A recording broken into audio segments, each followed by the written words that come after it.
Hi there and welcome back to the MFA-EXTENDED tutorials. Today I give you an overview about the last 2 pages for the introductional section of the videos, Phraseiator and Settings.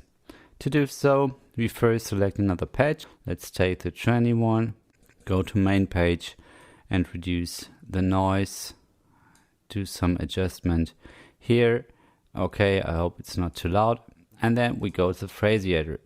First of all, the Phraseiator is divided up into 2 sections, the chord machine and the arpeggiator. To activate or deactivate any of them, you just click this button. To the right it's activated, to the left it's not activated. If you start like that, you just have a simple sound as you are expecting.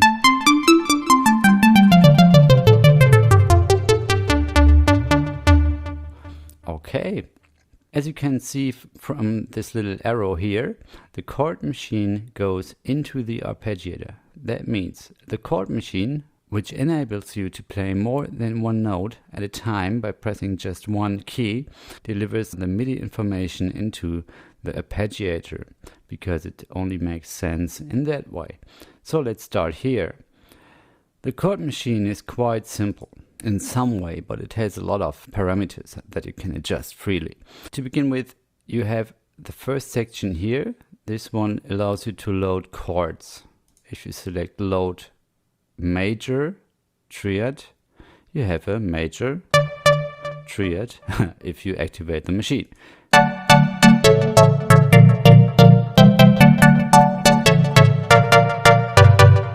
Okay, and to change the chord manually,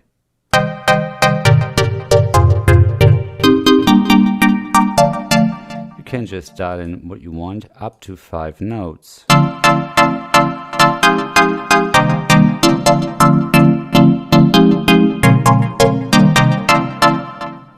Yes, of course, you have a lot of different presets here. It's a nice tool to learn.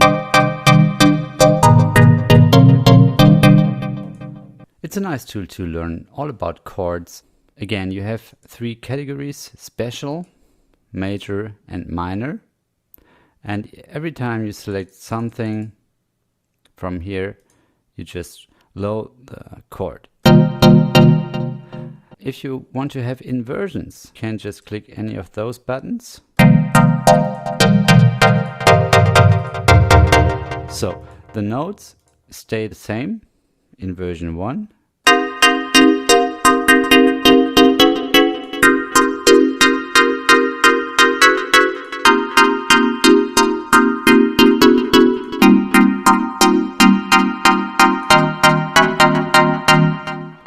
Okay, the next thing you need to know is that if you, let's choose a simpler chord like a triad. This one is not rescaled, but you can choose to rescale the chord. So you just say root key is C and you want only notes to be played that are a natural B, so here you go.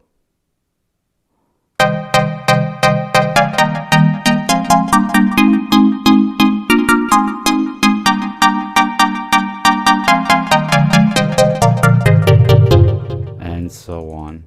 You can have it in every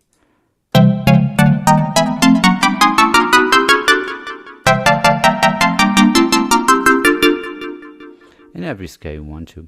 I think this is quite comprehensive, and yes, let's choose something that we have in the presets already.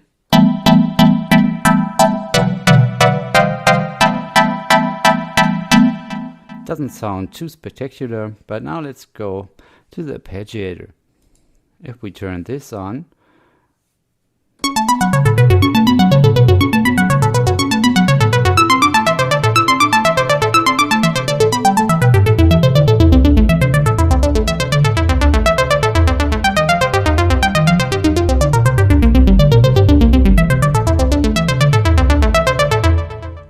okay. All of you know what an arpeggiator is, so I just encourage you to play around with that because there are so many possibilities.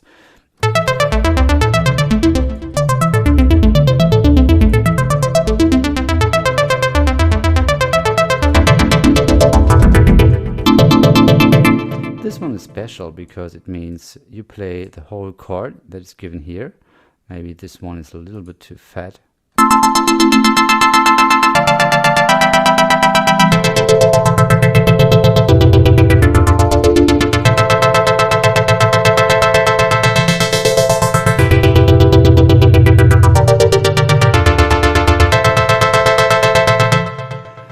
What you need to know is that the arpeggiator is having subpages, and you can find those if you click on the little triangle here. So here you just can adjust the velocity for every note.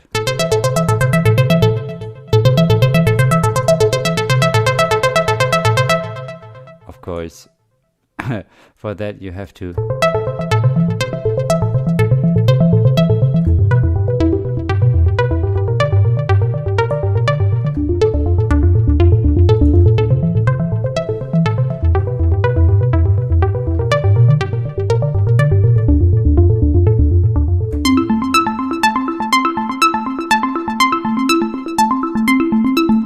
As you can see, you can choose each third note, in this case of 4 notes, is having a higher velocity than the others, and you can push it up to 16 steps. One important thing is that if you turn the velocity completely down, you have a gap.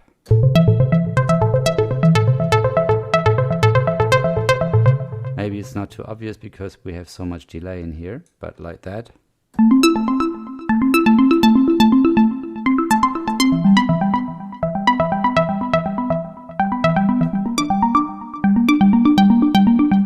And the same can be done with duration. So we choose in 16 duration patterns, and we can make the notes shorter or even overlapping if we want to.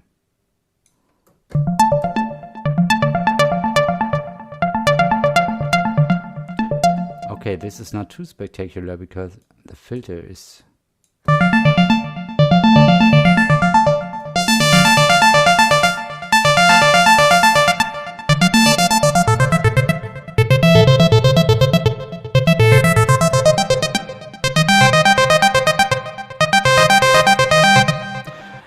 The overlapping is extremely helpful if you have the glide mode set to auto, because only if you have those overlapping notes you will hear some glide effects.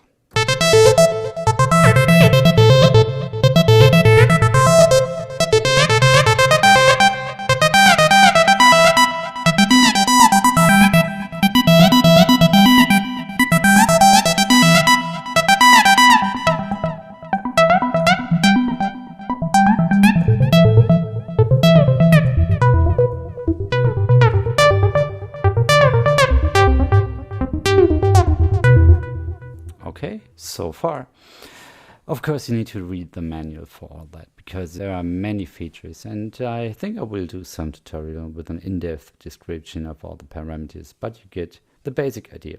The chord machine goes into the arpeggiator, so you have a note order, you have repetition speed, of course, which is always synced to the host if you use a host.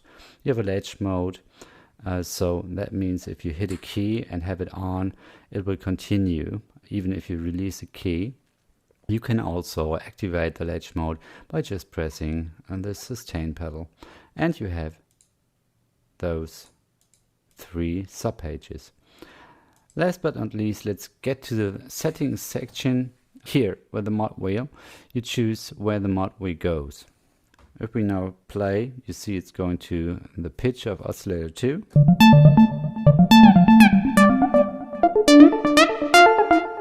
As you can hear, if you look to the bottom left, you see the mod wheel moving and oscillator 2 pitch is raising. Of course, you can select any parameter that you want.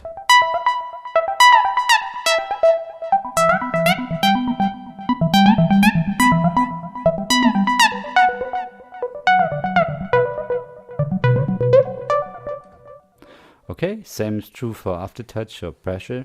And here you have the velocity depth.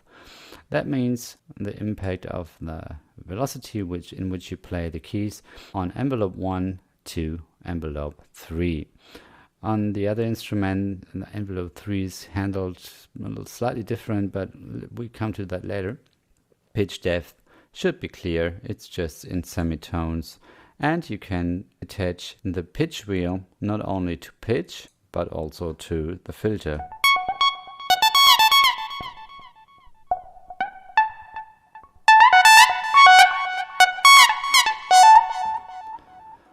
What else? Polyphonic mode. Yeah, this is quite obvious. Ignore effects on preset load means if you had this selected and load another patch here, it will ignore the effects. So you just have the pure sound. Sync LFO2 to MIDI clock. If you have that activated, LFO2, which is this row here, will not have a rate, but it will show note values in the display. And so you can have it in sync to your host. The pitch deviation over time, well, please go to the manual to understand this. It's not very important. And the noise floor, yeah, it's quite important, and it's a very complex feature to program. It will just simulate the original noise floor from the ADC hardware. If you go to credits, you get the credits. And as always, I will end with this and see you later.